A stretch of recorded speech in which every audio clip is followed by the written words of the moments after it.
En una declaración que dejó al país en estado de shock, la presidenta Claudia Sheinbaum reveló información explosiva durante su conferencia matutina del jueves. Una investigación federal apunta a un posible caso de malversación de fondos públicos por varios millones de dólares ocurrido durante el sexenio de Felipe Calderón.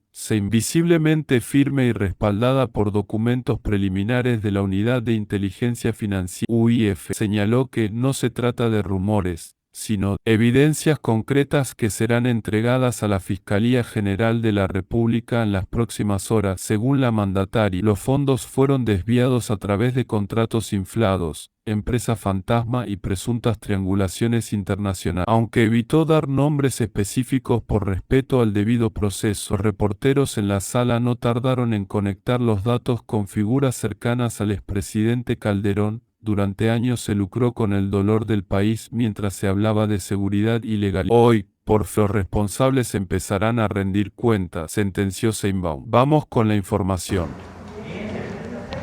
Bien, también. Bueno, el día de hoy está con nosotros Pablo Gómez, titular de la Unidad de Investigación de Inteligencia Financiera. Siéntense, por favor. Claudia Curiel, secretaria de Cultura, y está Bulmaro Juárez, que como saben, todos los viernes, Suave Patria. El día de hoy Pablo nos va a platicar sobre este juicio que ocurrió en Estados Unidos, en donde el gobierno de México gana este juicio para que García Luna y su familia devuelvan una cantidad muy importante de dinero.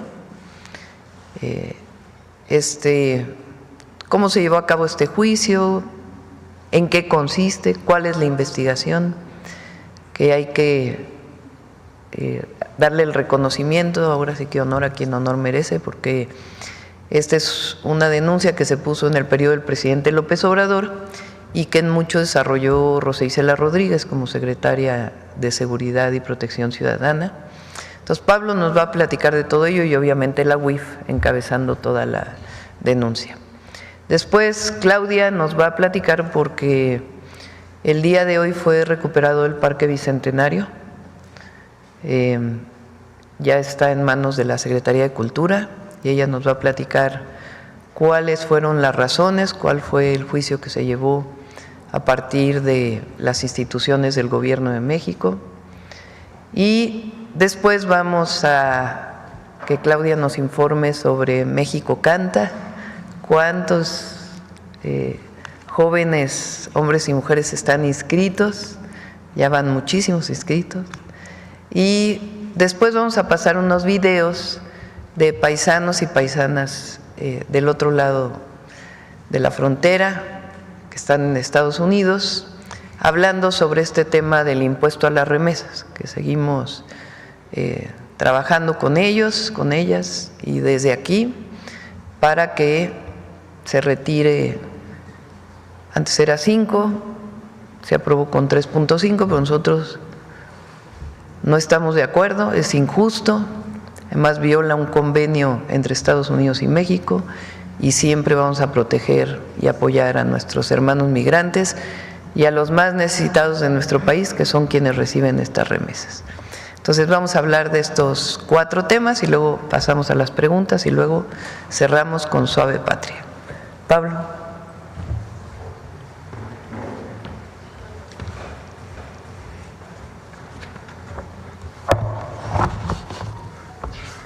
Muchas gracias, presidenta.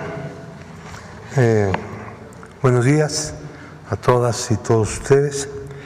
Como ustedes saben, una corte civil en el estado de Florida resolvió sentenciar a 2 personas que tuvieron una enorme relevancia en una trama corrupta durante los sexenios de Calderón y de Enrique Peña Nieto. Se trata de Genaro García Luna y de Linda Cristina Pereira. Ellos fueron sentenciados a pagar a México, que es el demandante, el gobierno mexicano, cantidades enormes de dinero que vamos a explicar de dónde proceden, qué significan, qué es eso que estamos viendo en cantidades muy grandes de dinero. Lo primero que tenemos que hacer es recordar que en el periodo de 2009 a 2018 se realizaron contratos en la Policía Federal, en el CISEN y en el organismo de prisiones, 30 contratos en total, por un total de 625.188.677 dólares de los Estados Unidos y 93.866.666. Al principio del cambio político que hubo en el país en el año 18, el gobierno de México inmediatamente empezó a tomar conocimiento de estos hechos y decidió presentar una demanda de carácter civil en Florida porque esa era la residencia de los implicados en el esquema corrupto. Es decir, tenían ahí bienes y vamos a ver qué ha pasado con esos bienes. Tenían residencia y operaban ahí. El primer problema fue lograr que una Corte Civil de Estados Unidos fuera reconocida como instancia jurisdiccional para recibir una demanda de esta naturaleza. Y hubo ahí un primer gran obstáculo que se venció, o sea, fueron derrotados en términos jurídicos los defensores de las personas implicadas y las personas demandadas. Y se inició de manera normal el proceso.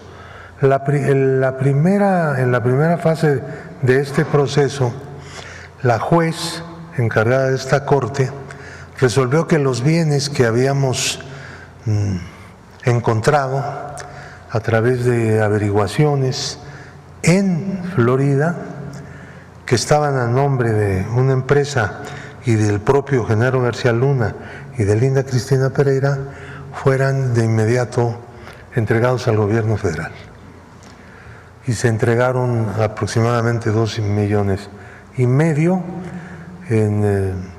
en bienes que fueron vendidos en Estados Unidos, uno de los cuales, por cierto, no se ha vendido todavía, pero está ya entregado y en administración del gobierno de México en los Estados Unidos.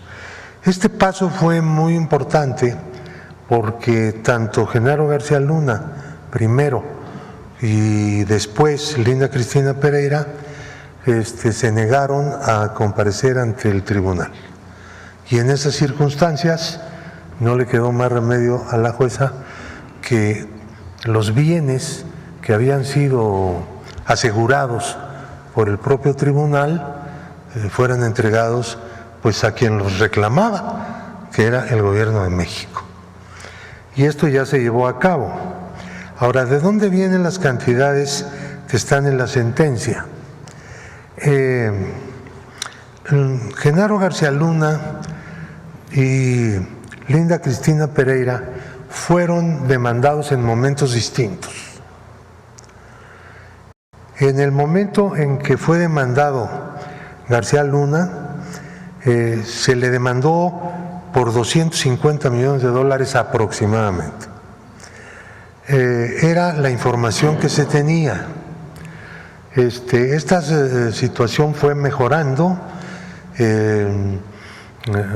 Rosa Isela Rodríguez jugó un papel aquí importantísimo, ya como secretaria de Seguridad Pública, y abrió completamente todo y ayudó y dio un aporte invaluable para el esclarecimiento de las operaciones que se hicieron dentro de la trama corrupta de García Luna. Con posterioridad se presentó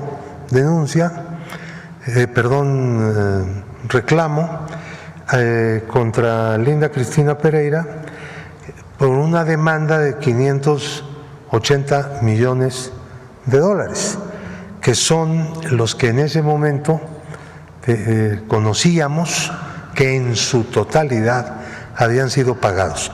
Como pueden ver aquí, en realidad se pagaron 625 millones. Como las demandas fueron presentadas en momentos distintos, las cantidades varían por el nivel de conocimiento que de todo esto iba teniendo la unidad de inteligencia financiera, que es quien originalmente presentó la denuncia en representación del Gobierno de México.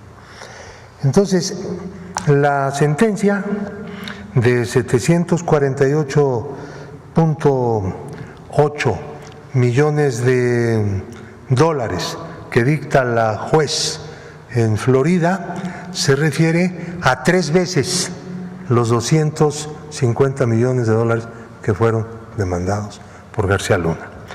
Y los 1.740 millones de dólares que le impuso como sentencia a Linda Cristina Pereira se refiere a los 580 millones que la UIF presentó en la demanda contra ella. Estamos hablando de dineros distintos presentados en momentos distintos con cuantificaciones diferentes por ese motivo. Y la sentencia que dicta la juez no es en contra de 2 personas, sino de cada persona en lo individual, porque se trata de demandas por cada una de las personas y de las empresas que eran propiedad de estas personas. Entonces, ahora, ¿pero qué quiere decir esta sentencia? Quiere decir, en primer lugar, que ha quedado claro que todo ese dinero que salió del país y que fue alojado en el extranjero, buena parte de lo cual regresó al país, luego diremos cómo y por qué, ese dinero fue producto de un esquema de defraudación durante 2 sexenios sucesivos. Y esto es también muy significativo desde el punto de vista político. Nunca podemos hablar de transición entre un partido y otro cuando en realidad las cosas no cambiaban. La transición no ocurrió, sino la continuación del mismo Estado corrupto que viene de los años 50 y que se creó como parte del sistema político mexicano. Esa es la verdad. El cambio vino en 2018, por eso es que estamos aquí hablando de este tema. De lo contrario, nunca se hubiera escarbado nada, ni se hubiera sabido nada, porque todo era hecho a la perfección. Entonces, el asunto es que no terminará aquí este problema, porque próximamente vendrá otra sentencia de esta misma juez sobre un proceso que no sabemos cómo va a terminar todavía. Aquí hay algunos asuntos de carácter técnico, pero que de seguro terminará, ya sea a través de algún arreglo con las empresas o a través de convocar al jurado y que el jurado dicte un veredicto y la juez una sentencia. Entonces, la continuidad de este proceso tampoco está definido en términos de fechas, pero será próximamente. En el momento en que esto ocurra, pues el Gobierno de México informará, claro, obviamente, a la opinión pública de cuál fue el desempeño. Pero no solamente se trata de un de una reclamación en una corte en Florida. Por cierto, aquí el gobierno de Estados Unidos no tiene participación, como lo han dicho algunos medios, porque hay una equivocación ahí. No, se trata de los tribunales de un estado.